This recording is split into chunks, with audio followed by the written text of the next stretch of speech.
कबीर एक शांत, गहराई से सोचने वाला इंसान। किसी से जल्दी खुल नहीं पाता। दिल रोमांटिक है, लेकिन जिंदगी ने उसे बहुत दर्द भी दिया है। इसलिए वो हर रिश्ते को डिस्टेंस देकर देखता है, जैसे डरता हो कि कहीं कोई फिर से दिल तोड़ न दे। कभी कभी उसकी आंखें ऐसी लगती हैं जैसे उनमें अनकही कहानियां भरी हों। रुचिका सवाल भी अपने अंदर लेकर चलती है और जवाब भी। बच्चों को पढ़ाती है, इसलिए खुद भी आधी बच्ची ही रह गई है। मुस्कुराने में बहुत तेज, लेकिन रोने में भी उतनी ही खामोश। सपनों को उसने कभी मरने नहीं दिया, लेकिन उन्हें पूरा करने का वक्त खुद के लिए कभी निकाला ही नहीं। दोनों एक दूसरे को नहीं जानते, उनकी दुनिया अलग है। पर एक रात, एक ट्रेन, दो अजनबी और किस्मत धीरे धीरे अपनी कहानी लिखना शुरू करती है। ट्रेन नंबर 12440, दिल्ली से कोलकाता जाने वाली तेज चलने वाली ट्रेन। बारिश की हल्की बूंदें बाहर गिर रही थीं। कबीर अपनी अपर बर्थ पर बैग रख रहा था कि तभी नीचे से एक लड़की की धीमी, थोड़ी हड़बड़ी से भरी आवाज आई। ये सीट भी छह है। कबीर झुककर नीचे देखता है। वो पहली बार उसे देखता है। हल्के भीगे बाल, हवा से छूती हुई लटें, आंखों में थोड़ी बेचैनी। वो थी रुचिका। कबीर ने बिना मुस्कुराए ही कहा, हाँ यही है। रुचिका थोड़ा सकपकाई। ओह, अच्छा। भीड़ इतना था कि डाउट हो गया। कबीर ने महसूस किया, उसका बोलने का तरीका सीधा है, बिल्कुल दिल की तरह। वो ऑकवर्ड सा मुस्कुरा दी और अपना छोटा सूटकेस सीट के पास रख दिया। कबीर पहली बार किसी की मुस्कान देखकर ऐसा महसूस कर रहा था जैसे उस रात की थकान अचानक हल्की हो गई हो। ट्रेन चलने लगी। सीट्स, लोगों की बातें, फिसल, बारिश, सब मिलकर एक सीन बना रहे थे। कुछ देर बाद रुचिका बोली, आपको ऊपर वाली बर्थ ठीक लगेगी? आप चाहें तो मैं ऊपर चली जाऊं? कबीर ने पहली बार थोड़ा खुलकर कहा, कंफर्ट से ज्यादा कंपनी मैटर करती है। आप नीचे रहिए। बात करने का मन करे तो बोलिए, मैं भी हूं। रुचिका अपनी हंसी रोक न सकी।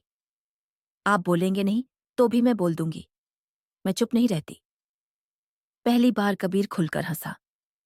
वो हंसी उस रात का पहला ब्यूटीफुल मोमेंट था। धीरे धीरे दोनों की बातें खुलने लगीं। कबीर दोस्तों से मिलने जा रहा था। रुचिका अपनी बीमार मां को देखने वापस जा रही थी। उसकी आंखों में एक छुपी हुई थकान कबीर ने नोट की, जैसे वो किसी दर्द को हंसी की परत से ढांकने की कोशिश कर रही हो। 11 बजे रात। कोच में सब लोग अपने में खोए थे। तभी रुचिका का फोन बजा। उसने उठाया, कुछ सुना, और उसका चेहरा अचानक पीलापन लिए हुए गंभीर हो गया। कबीर तुरंत समझ गया, कुछ ठीक नहीं। धीरे से पूछा, सब ठीक? रुचिका की आवाज कांप रही थी। एनजी, उससे कॉल था। आरव नाम का बच्चा। उसकी तबीयत फिर खराब हो गई। वो बहुत क्लोज है मेरे। उसकी आंखों में नमी आ गई। कबीर ने कहा, अगर जरूरी है हम अगले स्टेशन पर उतर सकते हैं। रुचिका ने धीरे से सिर हिलाया। नहीं, मां अकेली हैं। उनकी तबीयत ज्यादा खराब है। मुझे वहीं जाना पड़ेगा। कबीर चाहता था कि वो कुछ ऐसा कहे जो उसका दर्द हल्का कर दे, लेकिन शब्द मिल नहीं रहे थे। पर उसे ये अजीब लगा। एक अजनबी की चिंता क्यों महसूस हो रही है? जैसे जैसे ट्रेन हावड़ा के करीब पहुंच रही थी, बारिश की महक और गाढ़ी हो रही थी। रुचिका खिड़की से बाहर देख रही थी। बूंदें ते गिर रही थीं, पर उसकी आंखों में जो नमी थी वो बारिश की नहीं थी। कबीर ने पहली बार महसूस किया, उसकी चुप्पी एक कहानी है। एक ऐसी कहानी जिसे वो किसी से कह नहीं पाती। और शायद कबीर सुनने के लिए तैयार था। ट्रेन धीरे धीरे हावड़ा स्टेशन के करीब पहुंच रही थी। रुचिका अब भी खिड़की से बाहर देख रही थी। बारिश, धुआं, स्टेशन की लाइफ, सब उसके अंदर की उलझनों को और धुंधला कर रहे थे। कबीर अपने दिल का हाल खुद से छिपाने की कोशिश कर रहा था। एक रात, कुछ घंटे, एक अजनबी, पर क्यों उसे लग रहा था जैसे वो उसे बरसों से जानता है। रुचिका की आंखें बाहर थीं, पर कबीर के मन में अटक गई थीं। कबीर जानना चाहता था कि रुचिका अंदर से टूट क्यों रही है, लेकिन किसी से यह पूछना कि तुम ठीक हो हमेशा आसान नहीं होता। लेकिन उसने साहस किया। धीरे से कहा, रुचिका, तुम इतनी चुप क्यों हो गई हो? कुछ पल की खामोशी, फिर वह बोली, कबीर, कभी कभी हम कुछ रिश्तों को बचाने के चक्करों में खुद को खो देते हैं, और जब खुद टूटते हैं तो बोलने का मन नहीं करता। कबीर समझ रहा था, उसका दर्द शब्दों से नहीं, सांसों से निकल रहा था। अगर चाहो तो कहानी बता सकती हो, कबीर ने फुसफुसाकर कहा। रुचिका ने सर उठाया। उसने पहली बार कबीर की आंखों में देखा, जैसे उनमें एक शेल्टर हो। और फिर उसकी आवाज टूटी।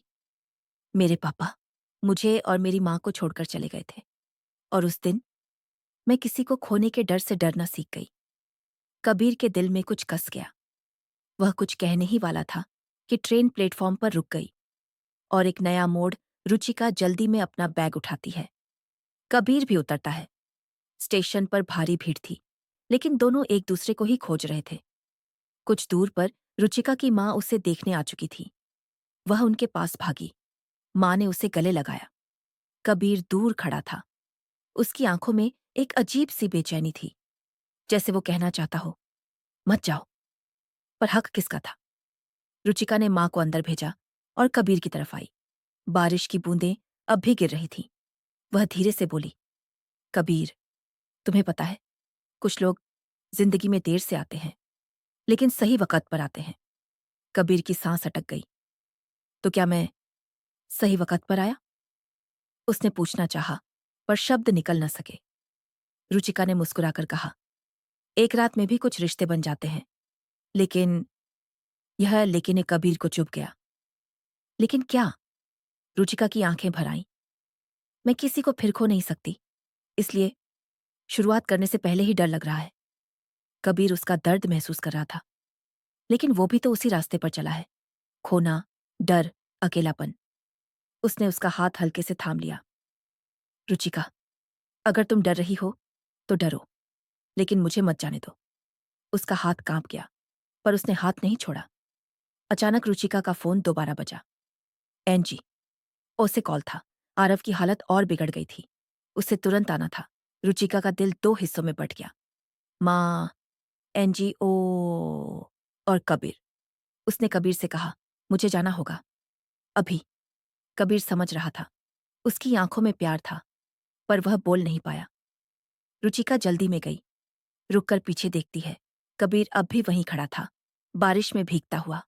वह वापस मुड़ी। एक पल के लिए लगा कि वह कबीर की ओर दौड़ पड़ेगी, लेकिन वह चली गई। कबीर ने धीमी आवाज में कहा, वो चली गई।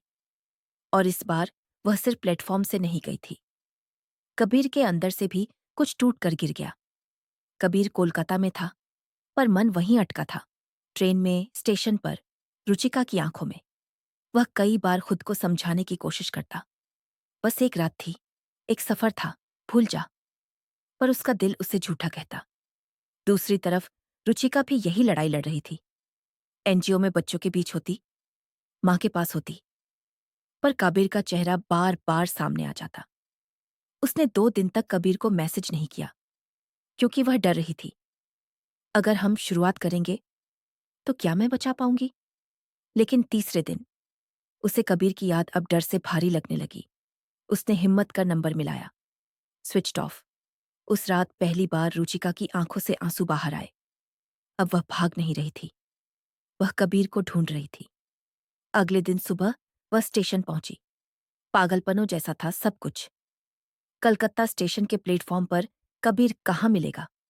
वह हर जगह देखती, हर सीट, हर कोना, पर कबीर नहीं मिला। उसकी सांसें भारी होने लगीं। वह सोच रही थी, क्या मैंने उसे सच में खो दिया? तभी एक प्लेटफॉर्म चाय वाले ने कहा, दीदी, आप किसी को ढूंढ रही? एक लड़का कल रात तक यहीं बैठा था, भीगता रहा। रुचिका का दिल धक से रह गया। वही होगा। वह फुसफुसाई, किधर गया? पता नहीं दीदी, बस कह रहा था। वो चली गई, शायद अब कभी नहीं आएगी। रुचिका की आंखें भर आईं। उसने अपने चेहरे को ढंका और फुसफुसाकर कहा, कबीर पागल हो गया। The moment when fate decides. थोड़ी दूर एक खाली चाय की दुकान के पास बारिश में भीगा हुआ एक लड़का बैठा था, सिर झुकाए। वह कबीर था। रुचिका तेज कदमों से उसकी ओर बढ़ती है। दिल धड़क रहा था।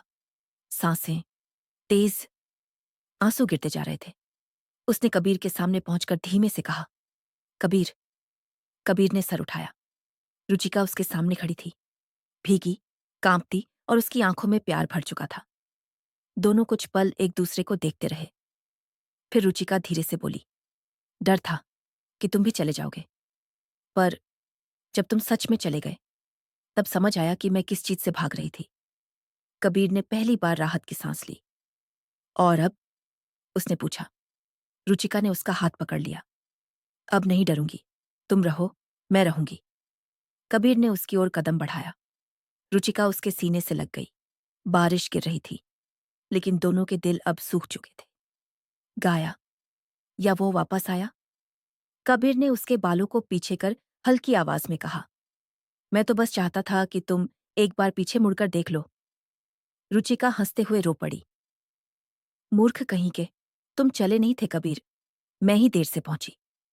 कबीर ने उसे गले लगाकर कहा, तो अब? रुचिका ने आंखें बंद कर दी। अब जहां तुम कहो वही मेरी मंजिल। ट्रेन जर्नी थी, पर तुम दिल में उतर गए। और इस तरह, एक रात, एक सफर, दो अजनबी, एक बारिश और हजारों धड़कनों से बनी कहानी। खोने के डर से बचते बचते दोनों एक दूसरे को पा गए। कभी कभी हम अपने डर के कारण रिश्तों को शुरू होने से पहले ही खत्म कर देते हैं। लेकिन प्यार वही है, जब किसी का साथ डर से ज्यादा जरूरी लगने लगे। भागना आसान है, पर पकड़ कर रखना वही असली हिम्मत है।